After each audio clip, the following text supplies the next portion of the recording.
നിങ്ങളുടെ ഫിറ്റ്നസ് ആവശ്യങ്ങൾ നിറവേറ്റാനായി ചേലക്കരയിൽ ഇതാദ്യമായി ഇന്റർനാഷണൽ ക്വാളിറ്റിയിൽ ഒരു AC fitness centre. Brand box fitness. നിങ്ങളുടെ ഫിറ്റ്നസ് ഇനി ഞങ്ങളുടെ ഗ്യാരണ്ടി.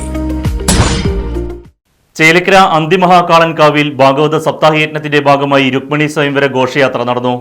കടുകശ്ശേരി മഹാവിഷ്ണു ക്ഷേത്രത്തിൽ നിന്നും വാദ്യമേളങ്ങളുടെ അകമ്പടിയോട് കൂടിയാണ് ഘോഷയാത്ര സംഘടിപ്പിച്ചത്.